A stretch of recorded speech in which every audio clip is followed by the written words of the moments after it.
Les gens pensent que trader, c'est se lever à midi, ouvrir un graphique, cliquer 2 fois et attendre que l'argent tombe. La réalité, ça ressemble pas du tout à ça. J'espère que vous allez bien. Aujourd'hui, on se retrouve pour une vidéo un peu différente de d'habitude. Plus naturelle, plus directe. Bon, en vrai, j'aurais pu vous prendre en mode selfie et tout pour vraiment pousser le truc et tout, mais vas-y, j'avais un peu la peine, je vous ai mis sur le pied, ok, vous allez pas m'en vouloir.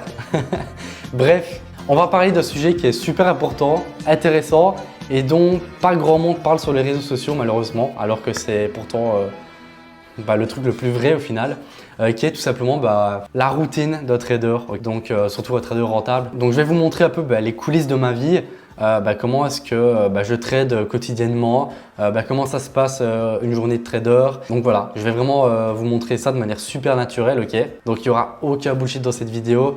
J'ai pas loué de Ferrari. Je suis vraiment nul quand même. Enfin bref. Ici, on n'est pas trader de Dubaï, ok? Mais juste de la discipline, des bonnes décisions et la réalité qui fait vraiment la différence. Bref, j'espère que cette vidéo un peu différente vous plaira. D'ailleurs, n'hésitez pas à me le mettre en commentaire. Et moi, je vous laisse avec la suite de la vidéo. Let's go! Pour moi, la journée commence à 8 h. Pas plus tard parce que j'ai la session de Londres qui commence à 9 h pour ceux qui ne savent pas. Un trader fatigué, c'est un trader qui perd, clairement. Donc ouais, je m'entraîne, pas spécialement pour le style Asta, mais pour garder une discipline et surtout une hygiène de vie qui me permet d'être focus. Donc c'est super important en vrai. Donc direct après ma routine du matin, je sors marcher un peu pour prendre l'air et pour avoir des idées claires pour le reste de la journée. Commence par être solide mentalement et physiquement. C'est vraiment ultra crucial. Même moi, j'ai déjà négligé ça par le passé et crois-moi, ça se paye cash sur les performances.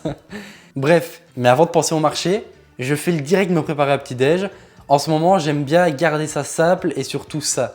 Pas trop de sucre, des aliments qui me donnent vraiment de l'énergie. J'essaie de varier un maximum pour avoir un petit-déj assez complet en vrai. Et tout ça histoire d'arriver sur mes écrans avec la tête bien claire et de l'énergie au max. Parce que j'ai remarqué que quand je mangeais trop de sucre le matin, j'étais pas spécialement en forme. Et en plus, j'avais vite faim. Une fois la petite préparation terminée, je mets ça 2 € au frigo. Histoire que les graines de chat dégagent leur gélatine naturelle pour apporter tout simplement la consistance au petit déjeuner. En vrai, c'est vraiment pas mal. Franchement, pour ceux qui sont intéressés, je vous recommande de ouf, c'est trop bon. Donc là, en vrai, j'ai trop bien mangé. Là, il est environ 8 h 50. Je descends au bureau avec un petit café, je me connecte. Je regarde rapidement le calendrier économique, puis je prépare ma session de Londres parce qu'elle commence à 9 h pour ceux qui ne savent pas. Donc voilà, et je vous vois venir, oui, je suis torse nu sur la vidéo, mais il fait vraiment 45 degrés en ce moment. Donc en vrai, je suis excusé, non? Ok, super. Donc au calendrier économique aujourd'hui, clairement, pas grand chose, ok? Bon voilà, pas grand chose qui vont impacter en tout cas ma stratégie et la façon dans laquelle je trade. Donc super important aussi, d'ailleurs si vous ne le regardez pas, vous pouvez directement mettre investing.com calendrier économique et c'est le premier lien qui arrivera et vous allez du coup pouvoir observer en fait les news économiques et regarder quel est l'impact sur le marché, etc. Et si ça impacte vos stratégies, au moment des news économiques, le mieux c'est d'éviter de trader. Et en tout cas, si vous êtes en position aussi adaptée en cas de retournement ou quoi. Bref, du coup, voilà, rien de très intéressant. Donc moi, je vais faire ma petite journée de trading tranquillement. Du coup, je n'ai pas trop de stress à me faire. On va peut-être manquer de volatilité, possible. Mais bon, voilà, on va voir ce que ça donne. Donc là, du coup, il est 8 h 53. J'ai genre 5 grosses minutes pour faire mes analyses d'entrée. Et ensuite, je me connecte directement à mon serveur Discord. Parce qu'aujourd'hui, je trade avec un de mes élèves, ok? Et pour le moment, on focus vraiment sur la discipline, surtout en termes de récolte de data, donc avec le journal de trading, etc.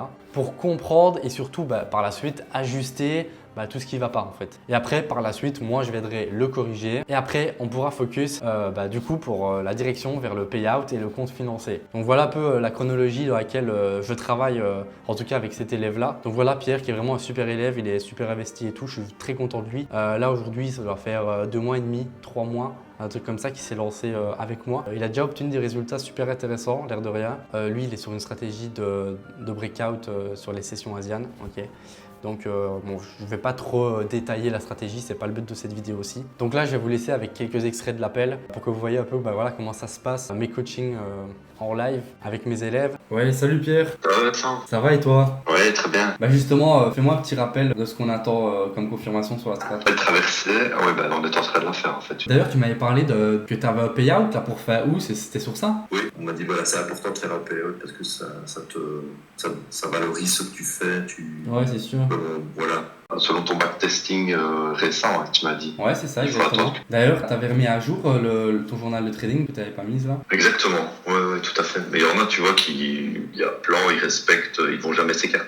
Là, tu vois, je suis plutôt curieux. Petite parenthèse que je tenais à vous faire. Beaucoup de débutants perdent parce qu'ils arrivent sans plan, sans savoir quoi faire une fois sur le marché. Résultat, ils forcent, ils cliquent n'importe où et forcément, arrive la perte. Moi, je sais déjà où je vais appuyer avant même que la session commence. Et pourquoi est-ce que j'ai ce genre d'approche? Tout simplement parce que je connais mon plan par cœur. Ici, le but de la vidéo, vous l'aurez compris, c'est d'être vraiment 100% transparent avec vous. Je veux vraiment que vous voyez la réalité du trading et comment je réagis face aux gains ou aux pertes. Voilà, je ne sais pas encore ce que ça va donner la journée d'aujourd'hui. Moi, j'espère que ce sera du gain quand même.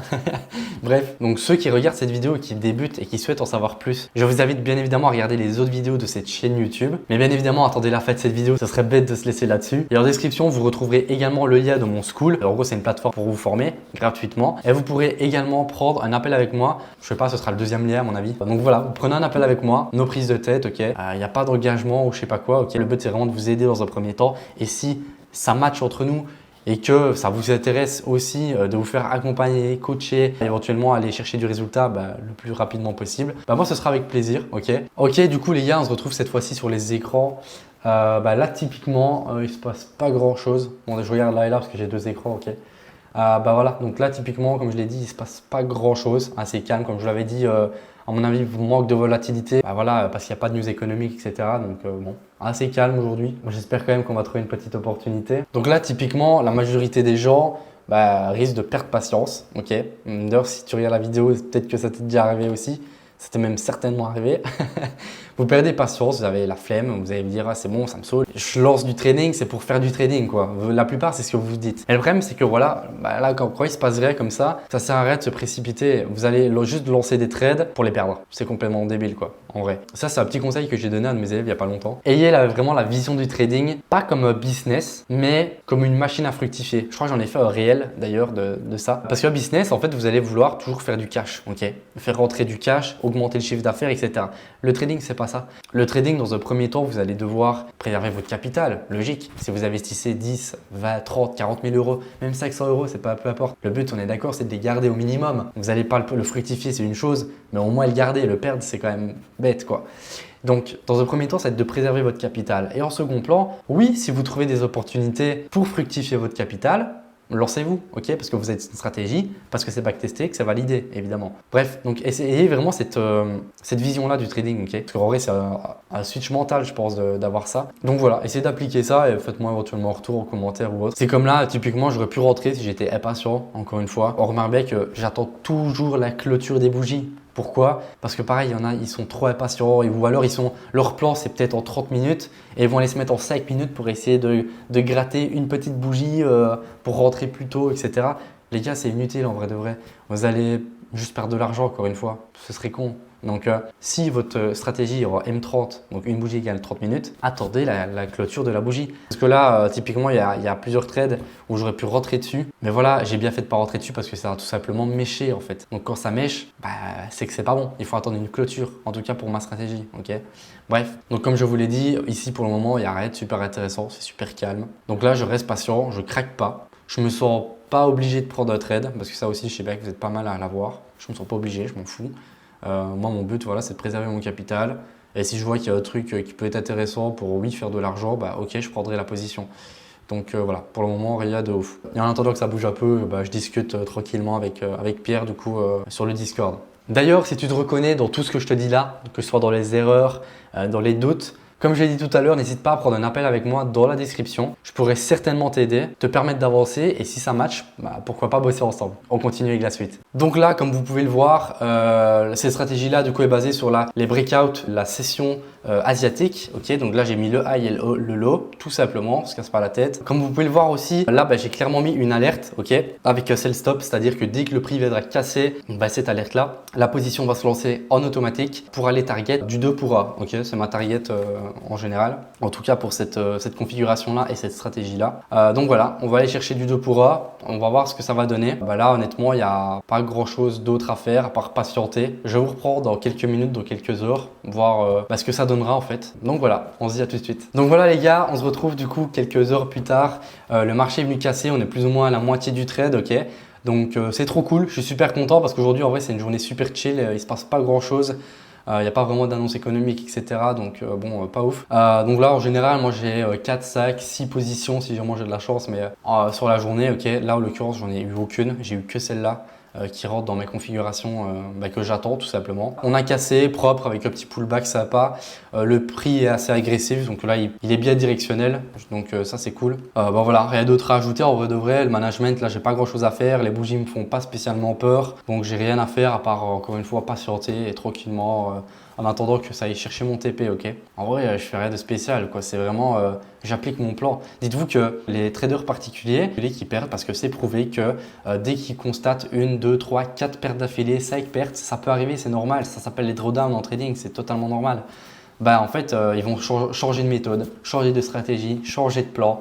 Mais en fait, en faisant ça, c'est impossible d'être rentable, impossible. Vous allez peut-être avoir des résultats par chance, ok, parce qu'il y a toujours ce facteur chance dans le trading, étant donné que c'est des probabilités. Donc en soi, au final, il n'y a qu'une chance sur deux. Ça monte ou ça descend, ok. Donc en vrai, vous pouvez très bien avoir de la chance. Mais en tout cas, pour avoir des résultats sur le long terme, c'est impossible si vous changez tout le temps de méthode, etc. Donc là, encore une fois, j'ai ma stratégie. J'applique le plan d'entrée pendant le trade aussi, le management, et le plan de sortie, ok. Donc là, encore une fois, je patiente, je fais rien d'extraordinaire, je commence pas à faire 1,50 m indicateurs, refaire des dessins. Non. Et en vrai, j'ai continué à respecter mon plan, tranquille, sans me prendre la tête. Et au final, j'ai fait un trade sur BTC. En fait, j'ai été TP et je crois que mes pertes équivalaient plus ou moins à 1300, un truc comme ça. J'ai été chercher 1350, je crois, sur BTC. Résultat, en fait, avec un seul trade gagnant, j'ai été récupérer les pertes de 14-15 positions, vous voyez. Et c'est comme ça qu'on se rend compte, en fait, de la force du management, en fait, tout simplement. Ok, c'est super important. C'est un truc que je constate avec mes élèves et même avec des personnes que j'ai en appel. Vous voulez aller trop vite, gagner en 2 semaines 10 000 euros, enfin voilà, ça viendra à ce genre de somme, mais pas maintenant. Au début, faites les choses bien, ok. Donc là, si je peux vraiment vous donner un conseil au début, concentrez-vous sur le fait de réussir vos setups et non pas sur le résultat. Bref, je vous reprends dans quelques minutes, dans quelques heures. Encore une fois, je sais pas dans combien de temps ce sera clôturé. Si je vois qu'il y a vraiment des bougies de retournement ou quoi, je clôturerai le trade en avance, ok. Donc voilà, moi je vous retrouve juste après et on voit ce que ça donne. Ok les gars, donc du coup là, trop cool, c'est incroyable, on a eu qu'un trade aujourd'hui malheureusement, mais par contre le trade a TP, donc c'est magnifique.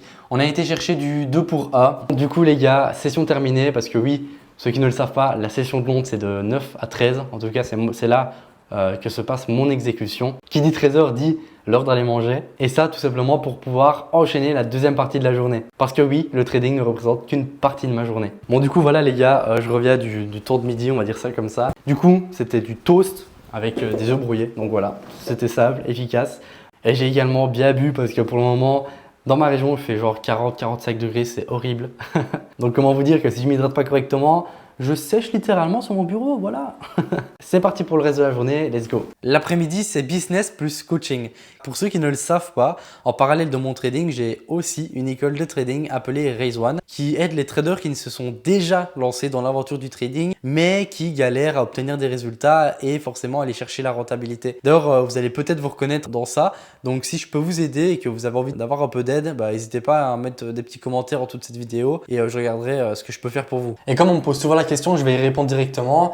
Est-ce que je prends toujours des débutants, des personnes qui démarrent de zéro? Je détermine en appel si oui ou non la personne est suffisamment motivée et déterminée pour accéder au programme d'accompagnement. Comme je l'ai dit tout à l'heure, n'hésite pas à prendre un appel avec moi dans la description. Je pourrais certainement t'aider, te permettre d'avancer et si ça match, pourquoi pas bosser ensemble. On continue avec la suite. Donc les amis, on se retrouve du coup à l'extérieur. J'espère que le bruit ambiant vous dérangera pas trop. Normalement non, le micro devrait être top pour ça. Bref, comme vous avez vu, on se retrouve au bord de la piscine. Il est 18h.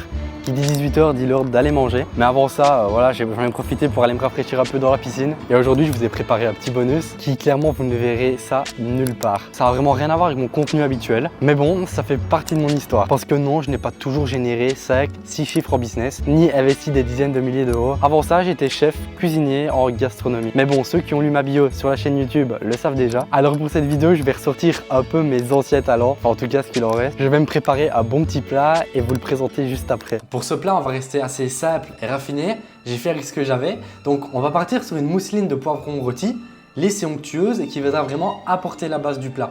Par-dessus, je vais faire une fine déclinaison de porc, travailler avec précision que j'accompagne d'une sauce curry au miel. Cette sauce, elle est à la fois douce, épicée et légèrement caramélisée. Et pour sublimer l'ensemble, j'ai déposé quelques pois de crème de figue qui apportent la touche sucrée et élégante au plat. En vrai, j'ai pas trop chipoté pour la mousseline, donc je suis pas super satisfait de l'aspect. Mais bon, en vrai, je suis seul ce soir, donc c'est pas très grave. En vrai, la cuisine, fin de journée, ça détend pas mal. Donc j'aime encore bien en faire. D'ailleurs, n'hésitez pas à me mettre en commentaire ce que vous pensez de mon plat. Bon les amis, on approche doucement la fin de la vidéo, mais attention, restez bien jusqu'à la fin parce que j'ai une petite surprise pour vous. Donc comme on est un peu fin de journée, etc., je me suis mis dans le canapé pour être un peu plus chill. C'était vraiment une super journée, super intéressant. Super intéressant également pour moi de vous partager ce genre de contenu qui est un peu différent d'habitude. D'ailleurs, n'hésitez pas à me dire ce que vous en pensez dans les commentaires. J'ai vraiment kiffé vous partager l'envers du décor. Donc fin de journée pour éviter de finir cramé derrière les écrans. Dans la soirée, je vais enchaîner tranquillement avec de la lecture. Je fais aussi un peu d'écriture, donc quand je dis écriture, c'est voilà, prendre des notes sur des livres que j'ai pu lire, les prochains objectifs que j'aimerais atteindre. Bon maintenant, je vais vous sortir un truc assez cliché, mais c'est la réalité. Je suis sûr que vous avez déjà entendu ça, que le trading, c'est pas un sprint, mais c'est plutôt un marathon. Donc c'est pour ça que je recharge les batteries de cette façon avant de dormir, tout simplement. J'essaye de couper les écrans, etc. Bref, donc ça me permet vraiment de garder les idées claires et me préparer tout simplement pour la suite. Ça peut clairement paraître super chiant pour certains, mais malheureusement, c'est ce genre de discipline qui te donne pas mal d'avance sur la plupart des gens, tout simplement. Donc voilà, c'est à ça que ça ressemble, une vraie journée de trader rentable. C'est juste la réalité. Discipline, clarté, régularité. Si t'espérais voir des cocktails à Dubaï, malheureusement, t'es pas trop au bon endroit comme t'as pu le voir. Même si je suis d'accord avec vous, c'est plus divertissant, c'est plus sexy, mais malheureusement, c'est loin d'être représentatif de la vraie vie. Et maintenant, pour clôturer cette vidéo, on va passer directement au petit bonus que je vous ai parlé tout à l'heure. Si tu te reconnais dans des sujets que j'ai pu identifier dans cette vidéo, et voilà que tu matches un peu avec mon environnement, ma façon d'être, etc. Bref, je t'ai préparé un plan d'action, étape par étape. En plus, je me suis cassé la tête pour un petit design et tout. Bref, ça te permettra clairement d'identifier tes problématiques, savoir par où commencer ou alors continuer après des ajustements, etc. Tu vas me dire, mais comment obtenir ce plan d'action? C'est simple. Tu as juste à cliquer sur le lien plan d'action dans la description. Je te poserai des questions assez techniques pour comprendre quel est ton problème et comme ça, tu vas pouvoir en faire avancer et ne plus rester bloqué. Bref, les gars, j'espère que cette vidéo vous aura plu. Ça m'a fait vraiment plaisir de la tourner. D'ailleurs, n'hésitez pas vraiment à me donner vos retours dans les commentaires. Ça me ferait vraiment super plaisir. Bref, c'était Vincent et moi je vous dis à la prochaine.